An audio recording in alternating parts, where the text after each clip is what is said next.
The day I lost my job, my family didn't ask if I was okay. They asked who was going to pay the car note. By the time I got home that night, my bedroom was already half empty. My father was in there with a cardboard box, folding my shirts. My sister was in the living room shopping for curtains. My mother had her hands folded in her lap like she was chairing a meeting. That meeting? I was the budget item being cut. What none of them knew, what they couldn't have imagined, was what was sitting in my bank account. What was sitting in a leased office, 700 miles away, with my name above the door. And what was sitting in a folder on my desktop labeled, Someday. I deleted that file the night my father packed my boxes. Stay with me. Because this story doesn't end where you think it does. My name is Joanna Sinclair. I'm 37. I have a finance degree, 12 years at a top analytics firm, and a company I built in secret, a company my family didn't know existed until I was already gone. This is the story of $340,000, a graduation photo pulled off a wall, and the email that changed everything. Before I go back to that Tuesday night, I'd love it if you'd subscribe and tell me in the comments where in the world are you watching from right now. I'll read every one. Now. Let me take you back. It was a Tuesday in March. Fluorescent lights humming in a conference room I'd sat in 100 times. My manager. An HR rep I'd never seen before. A folder with my name printed on the tab. Company-wide restructuring. 40% of analytics. 12 years. Not a single negative review. 3 of their top 10 clients mine. None of that fit in the folder. I signed the papers, took the box, walked out by noon. In the parking garage, I sat in my car for 11 minutes. I know because I counted. Then I called my business partner, Greg. I got laid off, I said. He didn't miss a beat. Then it's time, Joe. Austin is waiting. When do you fly down? I should have said tonight. I should have said right now. Instead, I said, let me go home first. Let me tell my family. Greg went quiet. Joe? You sure about that? I wasn't. But I drove south anyway. I counted the cars in the driveway before I even got out. My parents. Megan's. Aunt Patty's Buick. The neighbor's sedan. 4 cars. Company. Witnesses. I was still rehearsing what I'd say, something steady. Something that wouldn't worry them when the screen door swung open and my sister's voice cut the air. So, it's true you got fired? She was cross-legged on the recliner, phone in hand, looking at me the way you look at a fender bender, curious, not concerned. Laid off, I said. There's a difference. Whatever. Mom, I told you. Who's going to pay my car note now? 3 women in that living room. My mother, Aunt Patty, the neighbor from next door, a plate of lemon squares between them. Not one of them flinched at what Megan had just said. My mother folded her hands. Joanna. Sit. We need to talk. Her tone wasn't worried. It was administrative. Like she was chairing a meeting about a budget shortfall. I was the budget. Let me take you back further. Because that living room didn't happen overnight. I graduated from UGA at 22 with a finance degree and a job offer. My grandmother Ruth, sharp as a tax audit at 84, drove 2 hours to watch me walk across that stage. She pinned my tassel afterward and said, helping and being used are 2 very different animals. I remembered that. For a while, it started small. $500 a month wired to my parents. Groceries. The electric bill Megan left unpaid when she dropped out of community college. At 23, it felt like purpose. Then my father got diagnosed with type 2 diabetes. His employer cut him to part-time. His insurance vanished. I was 29. I picked up his premium $780 a month. By 32, he couldn't keep the mortgage. My mother didn't work. Megan didn't work. I took over the mortgage. $2,400 a month. Set it on auto pay. I did the math once. Over 15 years. I sent home roughly $340,000. I never put it in a spreadsheet. I never printed a receipt. I didn't need credit for it. I thought, at minimum, they knew. I thought they felt it. They didn't. 2 years before the layoff, my mother called about a car. Megan wanted a $38,000 SUV, no savings, no income, a credit score that wouldn't qualify for a library card. My mother's solution: I'd co-sign the loan. No, I said. She needs to build her own credit. What followed was 2 weeks of silence. Then a Facebook post from Megan.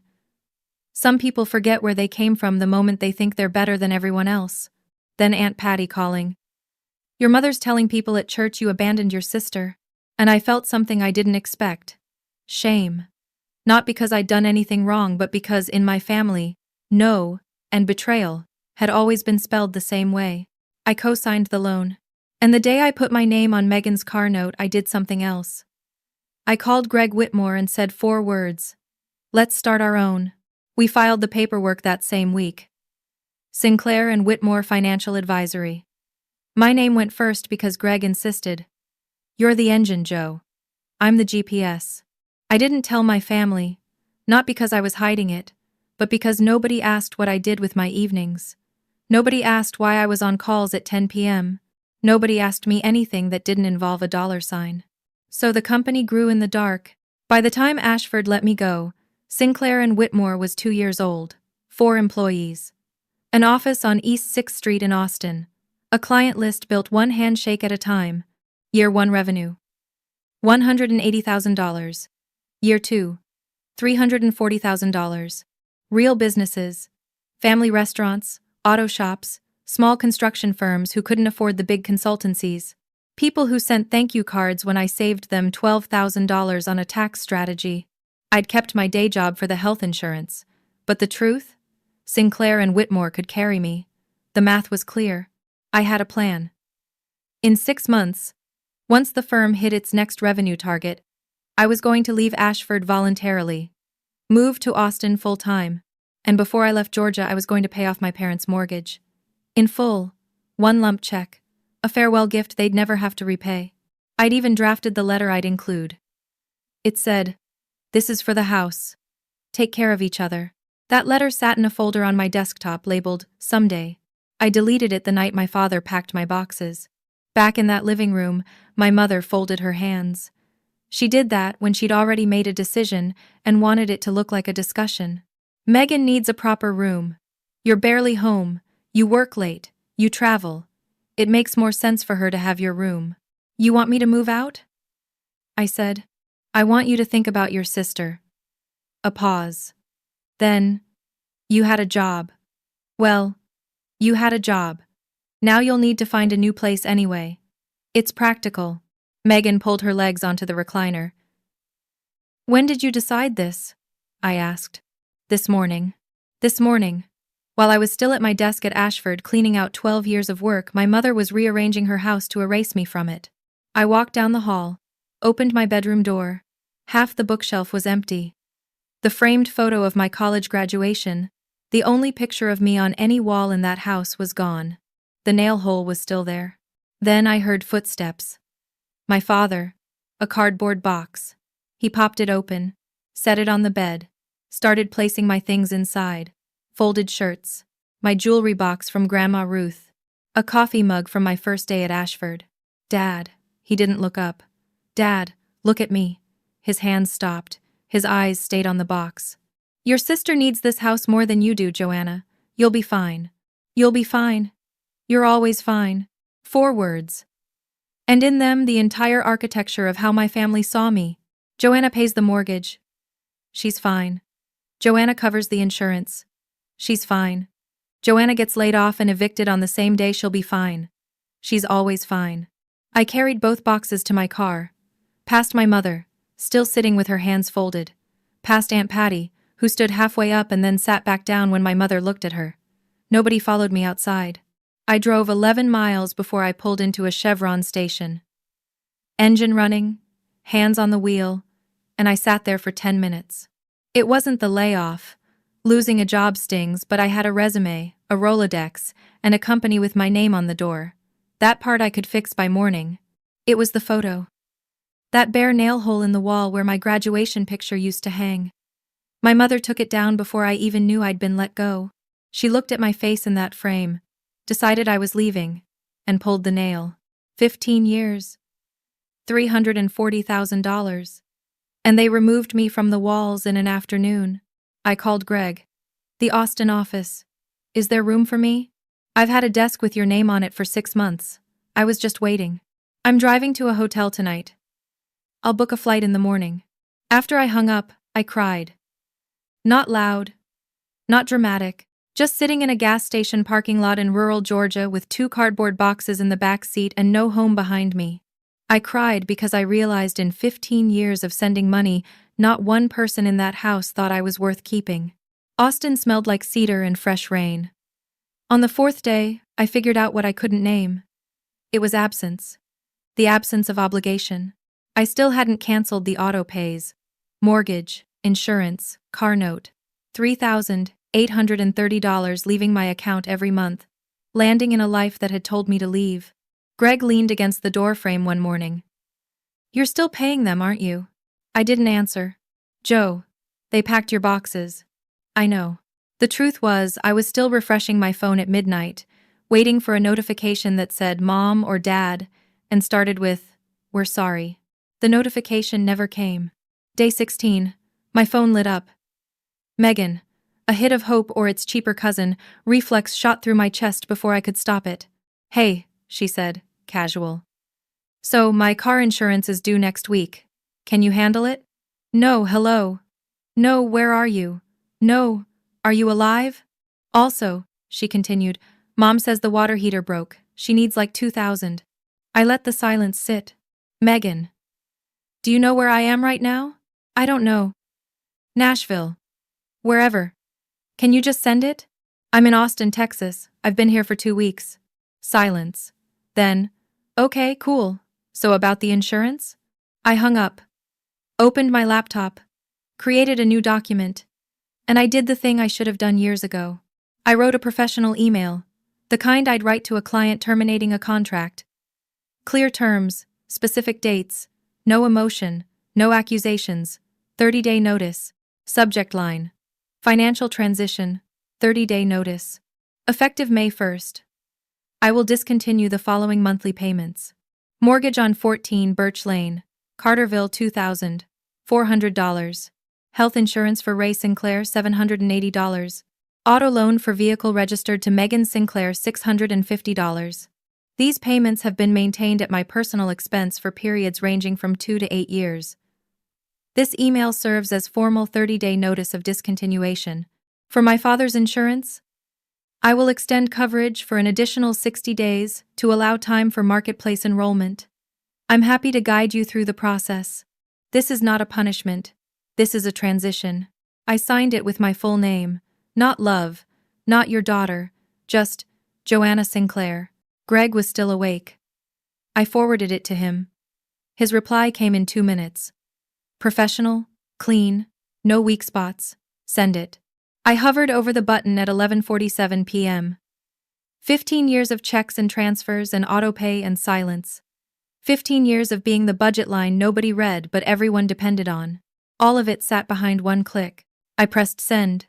Then I closed the laptop, walked to my apartment, and slept 7 uninterrupted hours for the first time in months. I want to pause here for a second. When my dad later said, "I know I was wrong," part of me, the part that still remembers him teaching me to ride a bike at 6 years old, wanted to say, "Then come fix it." But I've learned that knowing you're wrong and choosing to do something about it are 2 very different things. If you've ever waited for an apology that came close but never quite arrived, drop it in the comments. Did you wait, or did you walk? The new office was beautiful. I'll say that plainly because I spent too many years making myself small about things I'd earned. 2,800 square feet in a converted warehouse. Exposed brick, tall windows, 8 desks, a conference room with a glass wall, and above the front entrance, in clean charcoal lettering, Sinclair and Whitmore Financial Advisory. 52 guests, string lights, jazz, Grandma Ruth in the front row in her wheelchair wearing the pearl earrings she saved for occasions she considered worthy. She'd told Greg on the drive from the airport, "If there's no aisle seat, wheel me to the front." I didn't fly to Texas to look at the backs of people's heads. I stood at the podium and thanked my team, my clients, and then I looked at Ruth. And I want to thank my grandmother, Ruth Sinclair, who taught me that generosity is a strength, but knowing when to stop is wisdom. Ruth lifted her hand. A small wave. The room applauded. I was shaking hands with a restaurant owner when the front door opened and the energy in the room shifted. the way air shifts before a storm. A drop in pressure you feel in your teeth. Linda walked in first, hair done, church dress, Megan behind her, and behind them both, lingering at the threshold like he wasn't sure the floor would hold him, my father. My mother scanned the room. The logo, the desks, the conference room. 50 people who knew my name. None of them knew hers. She walked straight to me. "Joanna, why did you hide this from us?" I set my glass down. "Mom, you cleared my room before I got home. You packed my things. You didn't call me for 2 weeks. And now you want to know why I didn't share my life with you?" Megan stepped forward. "So you had money this whole time and you let them take my car? The car I co-signed for? The car you drove to your new room? My old room? The night you didn't ask if I had somewhere to sleep?" From her wheelchair, Grandma Ruth's voice cut through the room. Clear, steady. The voice of a woman who'd spent 84 years learning when to speak and when to hold. "Linda, this is not your place. Step outside." My mother started crying. But this wasn't the living room in Carterville. These weren't her neighbors. Nobody reached for tissues. I have sacrificed everything for this family. "Mom." I use the same tone I use in client presentations when the numbers are bad. "I paid your mortgage for 5 years. I paid Dad's insurance for 8 years. I paid Megan's car for 2 years. None of that was your sacrifice. It was mine. And you repaid it by packing my things into cardboard boxes the night I lost my job." The room was still. I could hear the ice settling in someone's glass. Then my father stepped forward. Past my mother. Past Megan. He stood in front of me with his hands at his sides and his shoulders lower than I'd ever seen them. "Joanna, I'm sorry." 2 words. No qualifiers. No but. I looked at this man who'd spent 64 years avoiding every hard conversation, who'd folded my shirts into a box rather than fold his pride. And I saw something I hadn't seen before. He was ashamed. "Thank you, Dad. That's the first honest thing anyone in this family has said to me in 2 months." I turned to my mother and sister. "I think you should go. This is a professional event." Greg opened the door. They walked out. My father lingered 1 second, looked at the sign above my desk, then followed them. Then something I didn't expect arrived in the mail. Not a bill, not a threat, a handwritten letter from Grandma Ruth. Her handwriting shook, the tremor had gotten worse. But the words were steady. "Joanna. I watched Linda favor Megan since that girl was 5 years old. I told her more than once that she was building a house on one daughter's back and decorating it for the other. She didn't listen. She never does. You did the right thing. Helping without boundaries isn't generosity, Joanna. It's servitude, and you served long enough. In 2 months, one person in my family had told me I did the right thing. One. An 84-year-old woman, in an assisted living facility, who could barely hold a pen. I called her that evening. She told me before we hung up. Linda called me last week. Said you betrayed the family. I told her the only person betrayed in this story is Joanna. She hung up on me. She hung up on you? She does that when she hears something she can't argue with. You get your stubbornness from her, Joanna. But you got your spine from me. By September, the Texas heat had loosened its grip. And so had the tightness in my chest I'd carried since March. Sinclair and Whitmore had 8 employees. Quarterly revenue up 40%. The house on Birch Lane had a graduate student renting the upstairs. Megan had moved into a studio apartment, was working at a garden supply store 5 days a week and hadn't quit. My father and I talked every 2 weeks, short calls, careful ones, about the weather in Austin. His tomato plants? A documentary on PBS. We didn't talk about the night with the boxes. Not yet. But the calls kept coming. And that was something. One Sunday, my grandmother asked me, "Are you happy, Joanna?" I thought about it. Happiness felt like the wrong word. Too bright. Too complete. "I'm peaceful," I said. For the first time. Peaceful is the best kind of happy. Everything else is extra. I wrote that down. Taped it to the bottom of my monitor. My name is Joanna Sinclair. I'm 37 years old. I run a company I built with my own hands. I sleep in an apartment I pay for with money that stays in my account. I talk to my father every 2 weeks. I saved a photo of my sister's plant. And I finally stopped being fine for everyone else. If you are the one paying the bills, no one thanks you for the one holding everything together while everyone treats your effort like oxygen. Invisible until it's gone. I want you to hear this. You are allowed to stop. Stopping doesn't mean you don't love them. It means you finally love yourself the same way you've been loving everyone else. And if that scares them, if they call you selfish or ungrateful, remember, they're not mourning you. They're mourning the convenience of you. There is a difference. I'd love to hear your story. Have you ever been the person holding everything together while no one noticed? Or have you been on the other side and only realized it too late? Drop your answer in the comments. I read every single one. If this story made you feel something, share it with one person today who needs to hear that their boundaries aren't selfish, they're necessary. Subscribe if you haven't. There are more stories coming. And take care of yourself first. Nobody else has that job.